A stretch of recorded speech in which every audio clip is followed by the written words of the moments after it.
오늘 하느님께서 우리들에게 들려주시는 말씀은 누가복음 2장 15절에서 20절 말씀입니다. 누가복음 2장 15절에서 20절 말씀, 신약성경 89면에 있습니다.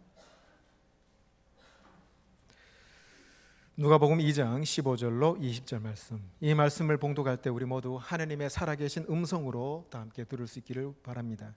이것은 하느님의 말씀입니다.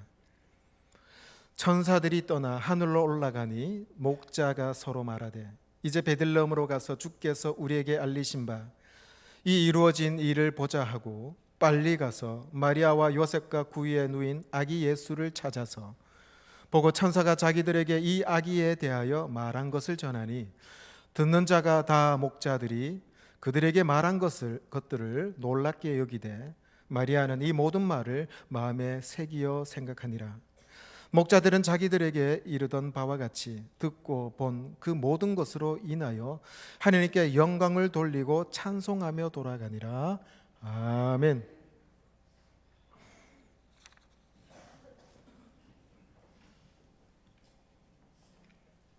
님께서 기쁘게 받으신 줄 믿습니다. 이제 곧 성탄절 다가오죠. 우리 기쁘게 메리 크리스마스 인사하겠습니다. 자, 앞뒤로 인사할까요? 메리 크리스마스. 메리 크리스마스.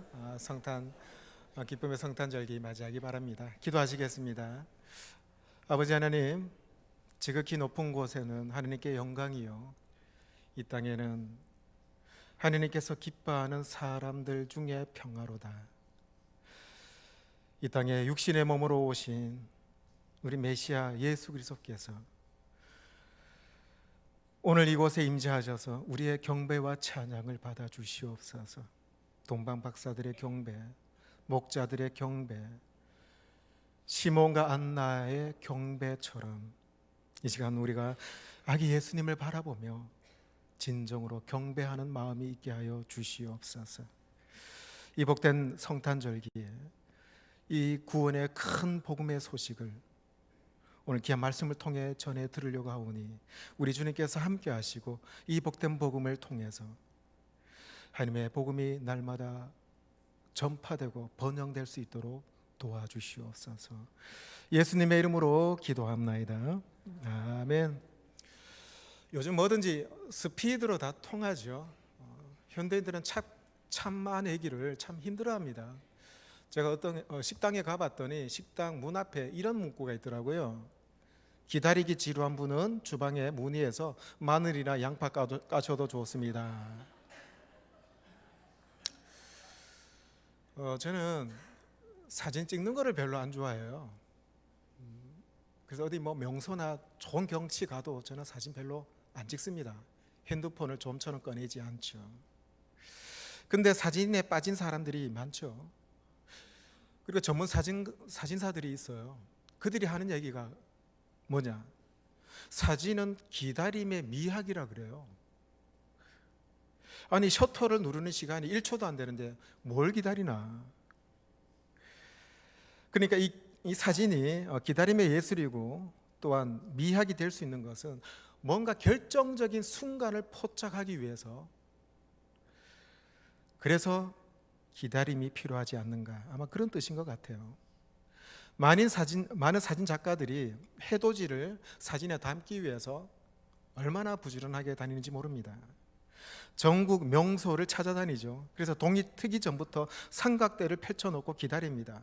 그런데 하늘을 보니까 구름이 잔뜩 끼었어요. 아무리 봐도 일출을 못 볼 것 같아요. 안 되겠다, 철수하자 하는 사진 작가들이 있죠. 그런데 끝까지 남는 사진 작가들이 있습니다. 그런데 구름이 걷히고 하늘에 멋진 태양이 구름 사이에 탁 뜨는 그 장관, 참고 기다린 작가들에게만 그 황홀한 장면을 담을 수가 있겠죠. 인물 사진도 예외가 아니라요. 아무리 이름이 있는 모델이나 배우가 그 앞에 카메라를 갖다 내면 다들 긴장을 한다고 그럽니다. 그러면 이 베테랑 사진 작가들은요, 처음부터 이 후레쉬를 터뜨리지 않죠. 기다린답니다. 한 30분 정도. 그러면은 이 모델이나 배우가요, 혼자 알아서 포즈를 이렇게 저렇게 취해 본답니다. 한참 기다렸다가 이제 사진 작가가 얘기하죠. 그 포즈 멋있습니다. 다시 한번 해보시죠. 이렇게 말이 시작되면서부터 호흡이 맞아 떨어지고 그 다음부터는 사진 찍는 것이 일사천리로 진행이 된다고 해요.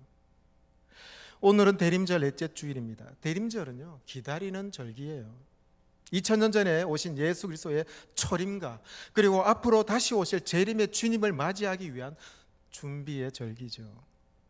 그러니까 대림절은 예수님께서 2000년 전에 이 땅에 오셔서 구원을 베풀어 주신 주님을 기억하고 감사하며 동시에 종말에 다시 오실 재림의 주님을 기다리는 날이 바로 대림절 절기입니다.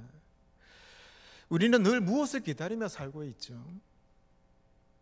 그런데 기다리는 것이 불안하고 초조하고 애간장이 탑니다. 그런데 한편으로는 뭔가를 기다린다는 것은 기대가 있다는 거 아니겠어요? 행복이 있다는 거 아니겠습니까? 고통스럽지만은 이 기다리는 것은 사실 복된 마음이고 또한 포기하지 않겠다라는 거예요.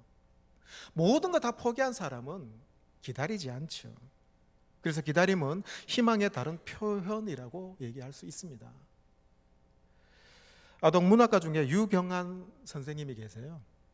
이분이 쓴 짧은 시가 있습니다. 제목이 기다려야지라는 시인데요, 시 내용이 이래요. 꽃이 아니 궁금하다. 쪼개보기엔 너무 작고 딱딱해. 꽃이 아니 궁금하다. 귀에 대고 들어보지만 숨소리도 없어. 꽃이 아니 궁금해. 코에 대고 맡아보지만 냄새도 없어. 궁금해도 기다려야지. 꽃이만이 아니야. 기다려야 할 건 참고 기다려야지. 그렇습니다. 기다려야 될 건 기다려야 되죠.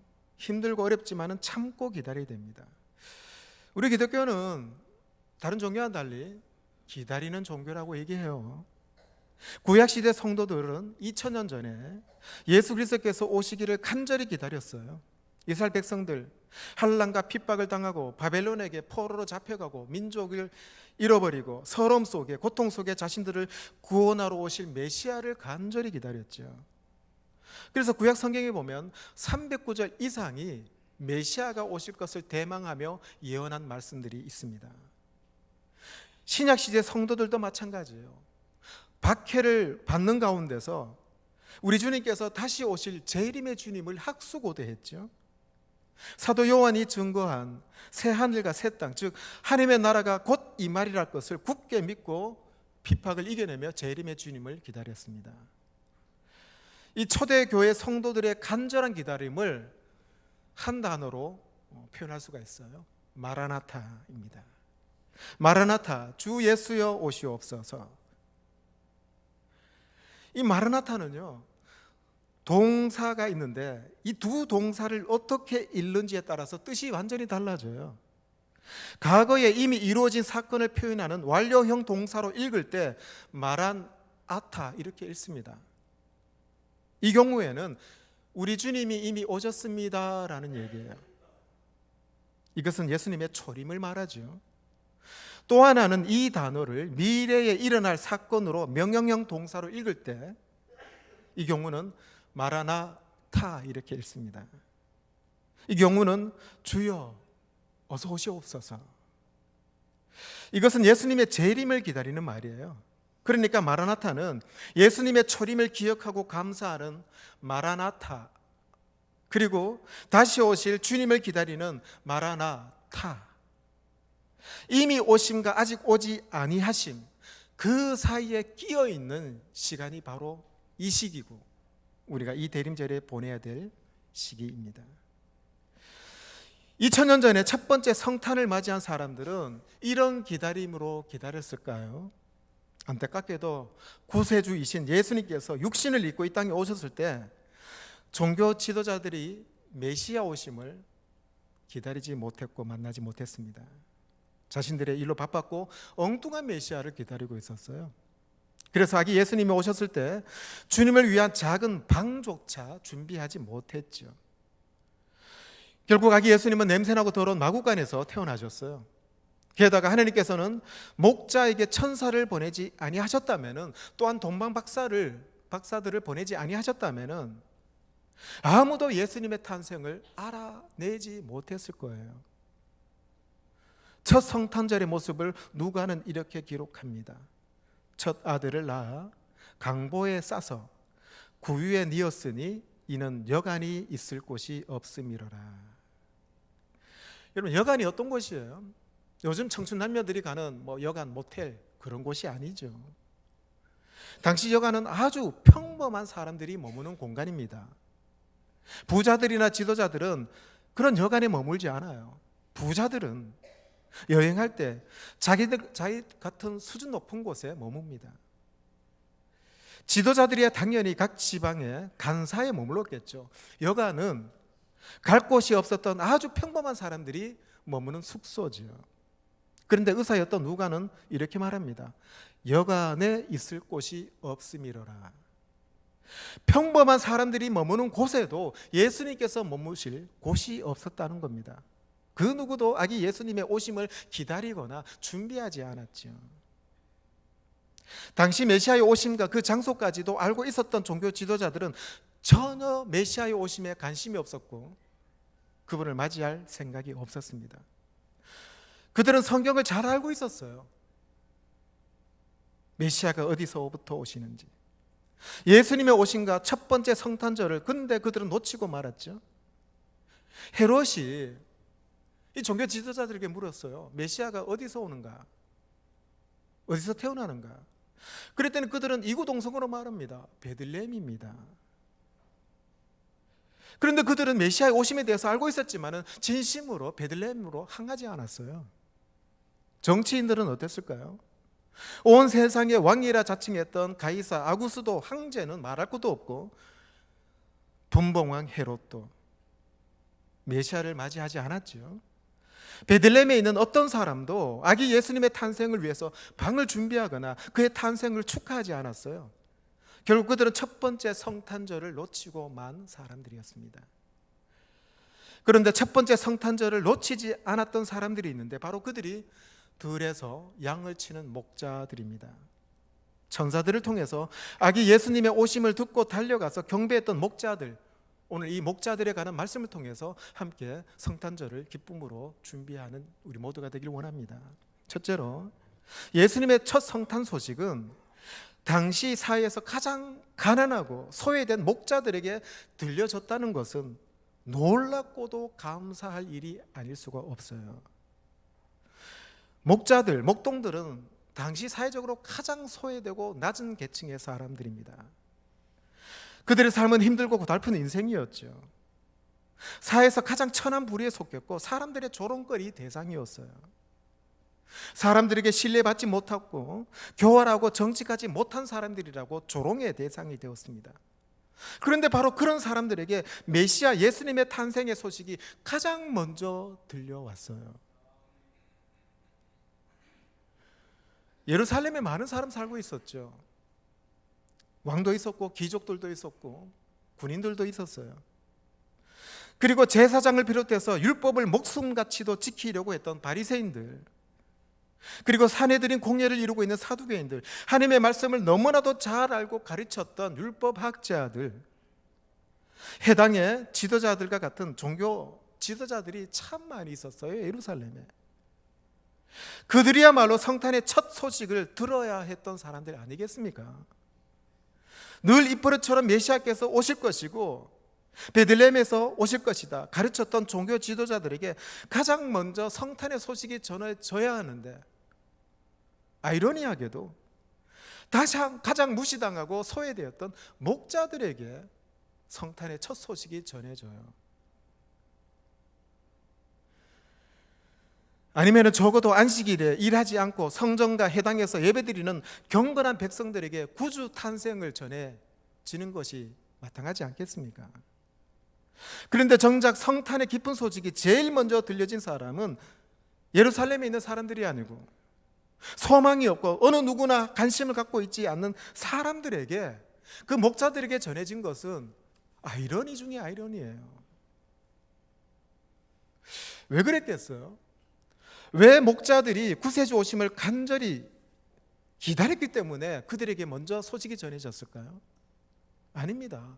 여러분, 성경 어디에도 목자들이 예수님을, 메시아를 애타게 기다렸다, 그런 구절은 찾아볼 수가 없습니다. 그런데 왜 성탄의 복된 소식이 목자들에게 제일 먼저 들려졌을까?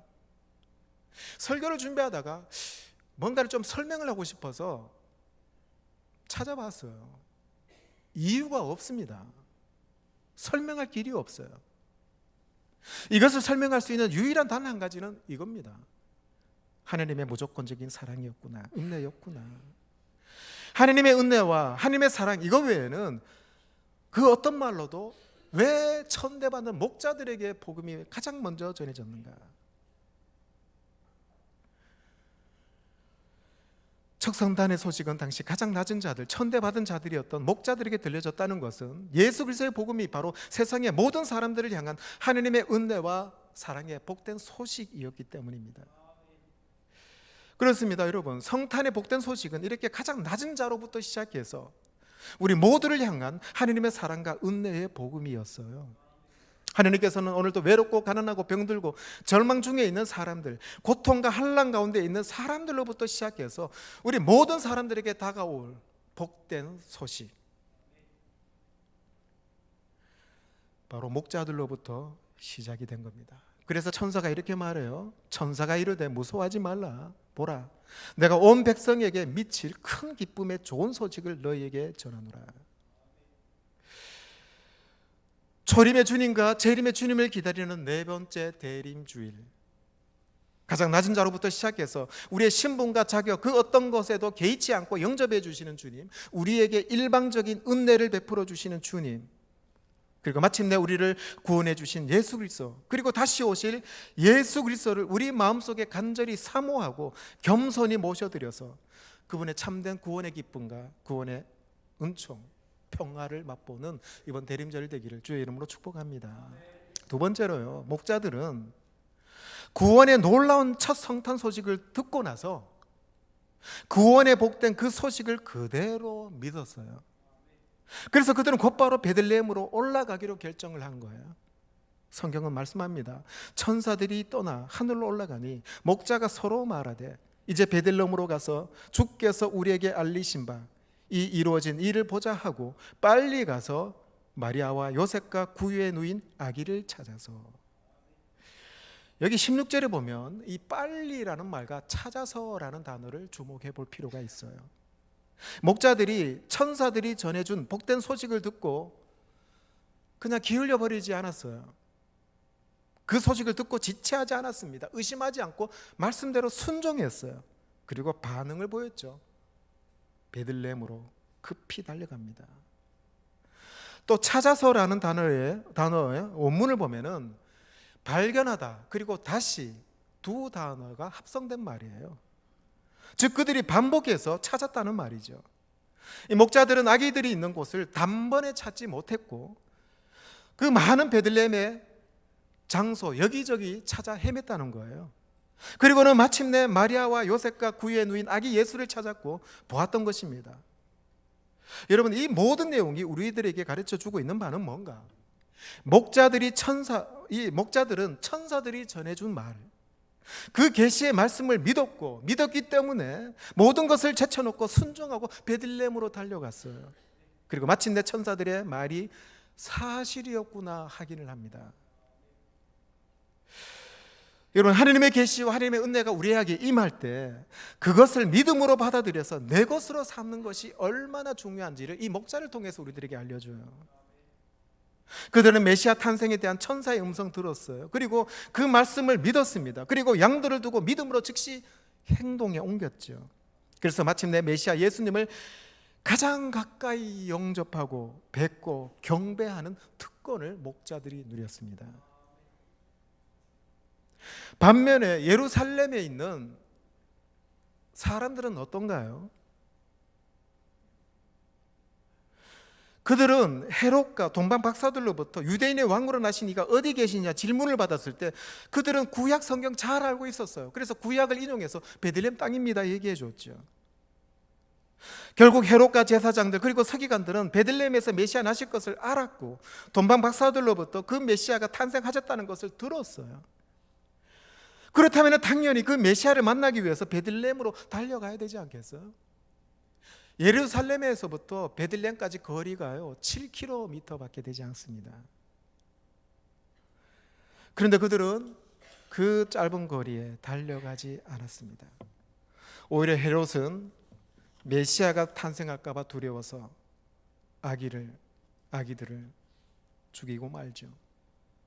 성경은 어디에도 제사장들과 서기관들이 자신의 입으로 그토록 기다린다고 했던 메시아를 찾아간 흔적을 찾아볼 수가 없었어요.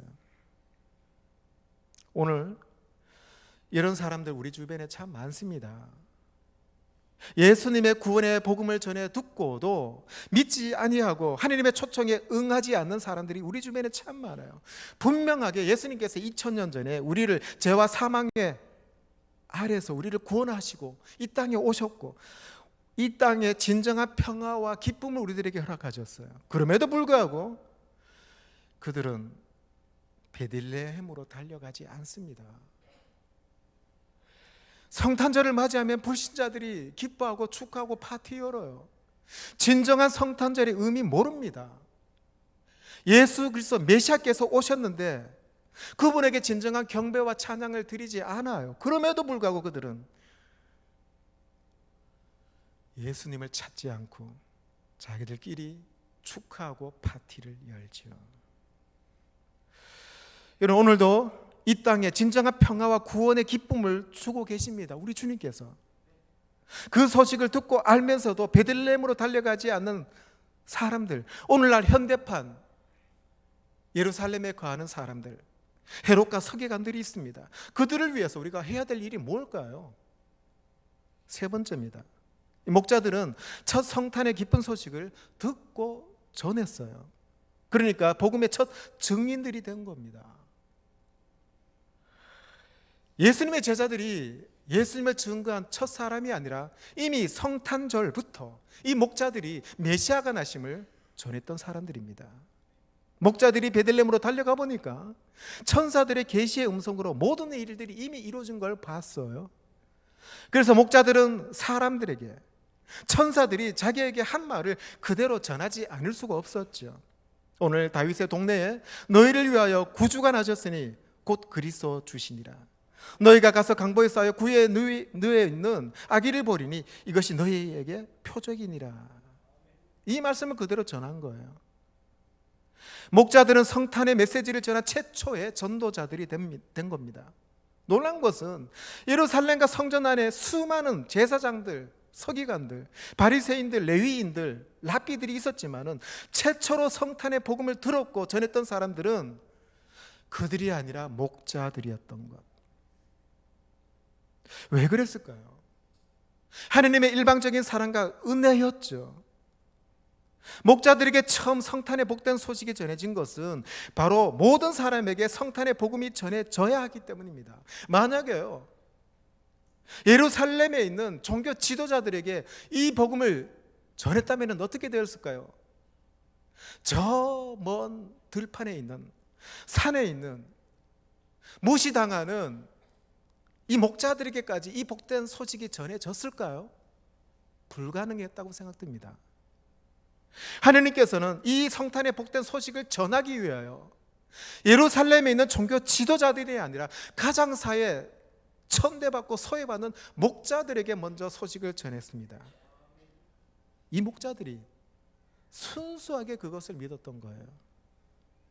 그런데 예루살렘에 거주하는 종교 지도자들은 생각이 많았고 가진 것이 많았고 누린 것이 많다 보니 메시아가 오실 것을 이론으로는 알았지만은 진정으로 그것을 받아들이지 않았습니다.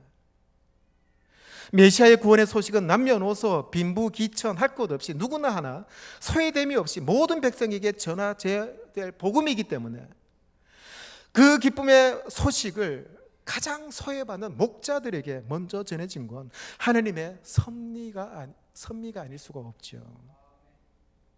그 당시에 목자들에게 이 구원의 복된 소식이 전해지지 않았다면 그들은 이 소식이 소식을 전해 들을 가능성이 없습니다. 소외되고 외면당하고 누구 하나 찾아오지 않는 먼 산 들에서 양치던 그들에게까지 이 복된 소식이 전해질 가능성이 없는 거예요. 그래서 그들을 통해 성탄의 기쁜 첫 소식이 전해지게 됩니다. 구원의 큰 기쁨의 소식은 오늘도 누구에게나 전해져야 되고, 이 구원의 복된 소식을 먼저 받은 우리들을 통해서 하나님은 지금도 성탄의 복된 소식이 전파되기를 원합니다. 우리 가족들, 이웃들, 그리고 주변의 많은 사람들에게 진정한 성탄이 어떤 의미가 있는지 알려주기를 원하고 계셔요.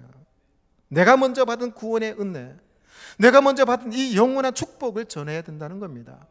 만민을 구원하신 메시아께서 오셨고, 그 주님께서 먼저 우리를 구원해 주셨고 우리의 삶을 바꾸어 주셨어요. 우리에게 영원한 천국을 허락해 주셨죠. 사실 우리는 이 목자들 같은 사람들 아닙니까? 죄와 사망의 권세 아래서 죽을 수밖에 없는 비참한 존재들 아닙니까? 그런데 오늘 우리들을 목자처럼 구원의 복된 소식을 먼저 우리들에게 전해 주셨어요. 그런데 만일 이 복된 기쁨의 소식을 듣고 잠잠하면 어떻게 되겠습니까? 바울이 얘기합니다. 만일 복음 전하지 아니하면 내게 하가 있을 것이다. 목자들은 천사들로부터 구주 탄생의 소식을 들었어요. 그리고 달려가서 그 구원을 확인하고 하나님께 경배와 찬양을 올려드렸고, 자신들에게 주어진 그 성탄의 기쁜 소식을 전하지 않을 수가 없었죠. 그래서 천사들이 전한 복음을 전하게 되었습니다. 여러분, 내가 하가 임할 것이다, 이것이 두려워서가 아니라 내가 먼저 받은 이 구원의 복된 소식을 사랑하는 사람들에게 전하는 절기가 성탄절이에요. 하나님의 사랑과 하나님의 은혜를 목자들처럼 받을 만한 자격이 전혀 없었는데, 그런데 하나님께서 우리를 사랑하시고 택정하셔서 목자에게 구원의 은혜를 가장 먼저 전해주셨던 것처럼 우리를 구원 삼아주시고 하나님의 친백성 삼아주셨으니 우리도 목자들처럼 구세주의 복음을 전하는 자들이 되지 않아야 되느냐 하는 거예요. 교회가 기다림을 잊어버리고 구원의 복음을 전하지 못할 때 우리는 모든 것을 잃어버리기 시작합니다. 다시 기다림의 신앙을 회복하고 구원의 복음을 모든 이들에게 전하는 것이 우리가 해야 될 일이에요. 그런데 안타깝게도 예수님의 부활을 경험한 이 사도시대 이후부터 점점 기다림을 잊어버리는 사람들이 많아졌습니다. 구원의 복음을 전하지 못해 할을 당한 자들이 있어요. 오늘 이 시대에 우리 한국교회가 기다림을 완전히 잃어버리진 않았는지, 복음을 전하는 구원의 감격이 있는지 생각해 보면 참 두렵습니다. 교회가 기다림을 잊어버릴 때, 그때부터 교회가 복음을 증거하지 못할 때, 그때부터 어떤 결과를 받게 되는지 기독교 역사가 증명해 줘요. 교회가요, 기다림이라는 것, 이 단어를 망각하면 그때부터 무너집니다.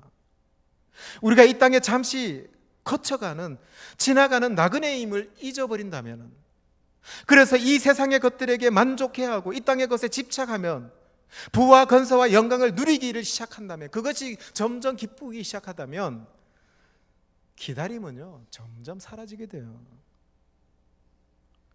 로마 카톨릭 교회는 권력과 재물과 세상의 아름다운 것들에게 취하기부터 시작하면서부터 더 이상 주님의 재림을 기다리지 않게 되었습니다. 그때부터 중세 로마 카톨릭 교회는 부를 축적하고 이 땅에 누릴 수 있는 건세와 영광에 취할 때부터, 거기에 도취되면서부터 타락의 길로 점점 들어갔죠. 그 결과 교회는 부자가 되었어요. 교회 안에 돈과 황금과 은이 넘쳐나기 시작했어요. 안타까운 것은 정말 교회가 영적인 힘, 영적인 능력, 예수님의 권세가 그때부터 잃어버리기 시작했습니다. 교회가요 힘이 없고 힘이 없어 보이고 가난하고 가진 것이 없을 때 세상을 향해서 외칠 수 있는 힘이 있었습니다. 그런데 교회가 힘과 권력과 재물을 소유하면서부터 교회는 더 이상 하나님 나라에 대한 소망과 기다림을 잃어버리고 세상을 향해서 외칠 수가 없어요. 외치더라도 공허한 외침이죠. 중세에 그래도 신실한 한 교황이 있었는데, 이 교황이 대신학자 토마스 아퀴나스를 만나서 정말 희망찬란한 베드로 성당을 이제 둘러보게 됩니다. 그때 교황이 토마스 아퀴나스에게 이런 말을 해요. 토마스여, 이제 우리는 그 옛날 베드로가 외쳤던 은과 금은 내게 없거니와, 이 말을 더 이상 못하겠군요. 이 말을 들은 토마스 아퀴나스가 이렇게 대답합니다. 교황이시여, 이제 우리는 은과 금은 없다는 말뿐만 아니라 내게 있는 것을 너에게 주노니 나사렛 예수 그리스도의 이름으로 일어나 걸으라, 이 말도 못합니다. 이제 교회는 예수님의 이름에 권세가 없습니다. 그러면서요, 토마스 아퀴나스가 이런 얘기를 계속 이어갑니다. 초대교회는 은과 금은 내게 없거니와 나에게 있는 것을 너에게 주노니 곧 나사렛 예수 그리스도의 이름으로 일어나 걸으라. 능력이 있었습니다만, 그러나 지금은 우리 가톨릭 교회는 금으로 된 기둥을 만들었고 대리석으로 바닥을 깔았고 엄청난 하나님의 집을 지었습니다. 교회는 땅도 소유했고 건물도 소유했고 금으로 기둥을 장식했고 대리석으로 바닥을 깔았습니다. 은과 금은 이제 우리에게 있습니다. 그런데 나사렛 예수 그리스도의 이름의 능력, 그 권세 다 잃어버렸습니다. 여러분, 이 토마스 아퀴나스의 이 말이 중세 가톨릭 교회만 적용되는 거예요? 한국 교회 바라보면 아퀴나스 말이, 이 토마스의 말이 우리를 향한 말입니다. 한국 교회가 힘과 권력이 있게 되었어요. 재물이 많아졌습니다. 부자가 되었어요. 그런데 예수 그리스도의 이름과 예수 그리스도의 권세, 그 능력을 많이 가지다 보니 점점 힘을 잃어버리고 말았습니다. 수백 수천억 들여서 화려한 웅장한 예배당을 지었습니다. 그리고 여기가 좋사오니 주일이면 수만 명이 모여서 숫자의 많음을 자랑하는 교회가 있어요. 수백억 수천억 이상 예산을 자랑하는 교회가 있어요. 교회 안에서는 그들의 말이 힘있고 능력이 있는 것 같은데 세상을 향해서는 그들의 외침이 힘이 없습니다. 왜? 은금이 많으니까, 가진 것이 많으니까. 점점 한국 교회는 기다림을 잊어버립니다. 더 이상 새 하늘 새 땅을 사모하지 않는 교회가 되었어요. 그래서 우리 주님의 다시 오심에 관심이 없습니다. 재림의 주님 기다리지 않아요. 이게 정말 안타깝고 두려운 거죠. 한국 교회만 그렇습니까? 여러분은 어떠세요? 목자같이 정말 예수님을 기다리는 분들입니까? 아니면은 예루살렘에 있는 총교회 지도자들, 제사장과 석인가들처럼 주님, 나한테 오시면 별 소득이 없어요, 저쪽으로 가세요. 주님의 오심을 멀리하고 기다림을 잃어버린 자가 아닌가? 우리 기독교 신앙은요, 기다림입니다. 기다림을 망각하면 거기서부터 힘이 없습니다. 가난하고 헐벗고 배우지 못하고 내설 곳이 하나 없지만은 오직 아기 예수님을 향한 기다림으로 성경에 기록된 베들레헴의 들판의 목자들처럼 주님을 기다릴 때 거기서부터 신앙생활에 힘이 있게 되는 거죠. 미국의 유명한 신문사 워싱턴 포스트지가 있죠. 이 신문 회사에서 아주 엉뚱한 실험 하나 했어요. 사람들이 정말 음악을 알아들을 수 있는 귀가 있는가, 그걸 실험했습니다. 그래서 세계 최고의 바이올린 연주자 조슈아 벨에게 거리의 악사처럼 옷을 좀 허름하게 입고, 그리고 35억짜리 최고의 명품 바이올린을 들고 워싱턴의 한 지하철역에서 연주를 한번 해주시오. 그 역은 지식인들이 많이 다니는 역입니다. 그런데 이 실험을 계획했을 때 걱정스러운 것이 있었어요. 많은 사람이 이 조슈아 벨을 알아보면 어떡하나, 사인해달라고 몰려오면 어떡하나, 이런 걱정이 있었거든요. 왜냐하면 조슈아 벨은요, 연주회를 한번 하면 수백만 원 이상 입장권을 구입해야 이 사람의 연주를 들을 수 있습니다. 워싱턴 한 지하철역에서 아침 7시부터 7시 반까지 1시간 반 동안 조슈아 벨이 허름한 옷을 입고 연주를 했습니다. 수많은 사람들이 그 앞을 지나갔죠.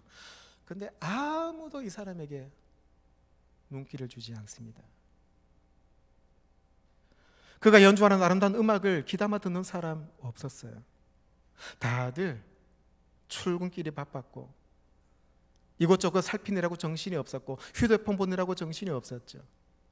누구 하나 서서 음악을 감상하는 사람이 없었습니다. 그런데 지하철 저 모퉁이에 구두닦이 하던 한 사람이 그 음악을 들었어요.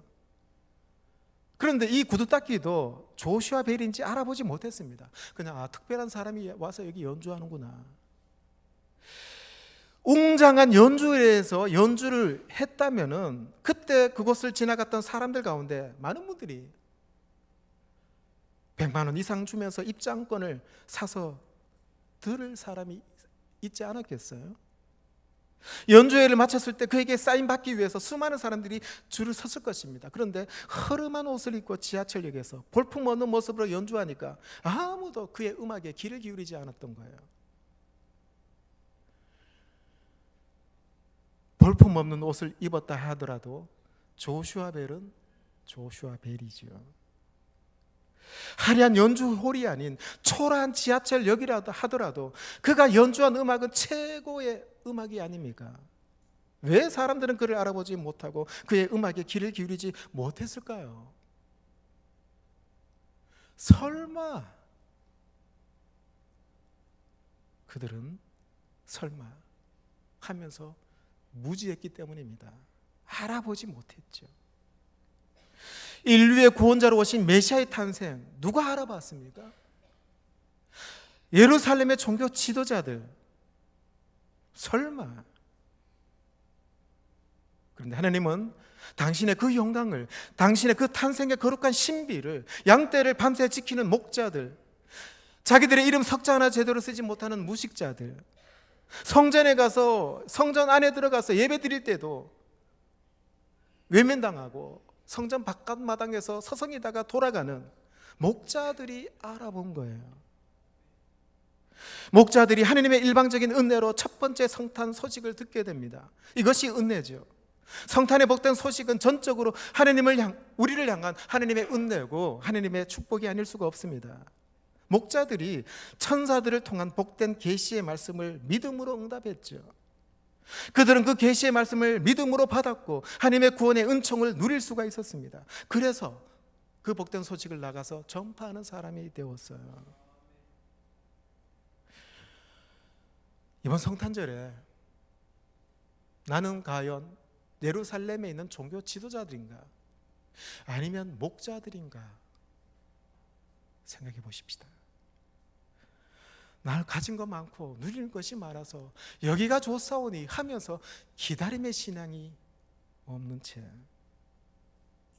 우리 주님께서 베들레헴에 오셨는데 관심이 없는 종교 지도자들인지 아니면은 나 같은 죄인까지도 구원해 주시고 하나님의 은혜로 하나님의 아들, 딸 삼아 주신 것을 감사하며 목자처럼 순종하며 진정한 아기 예수님 탄생을 알고 그분께 경배하는 이 시대의 목자들인지, 저는 이 시대에 목자들이 되어서 구원을 베풀어 주신 기쁨의 성탄의 이 복음의 소식을 내 속에 감격과 감동으로 전해주고 그것을 이웃에게 전하는 여러분 되기를 주의 이름으로 축복합니다. 기도하시겠습니다.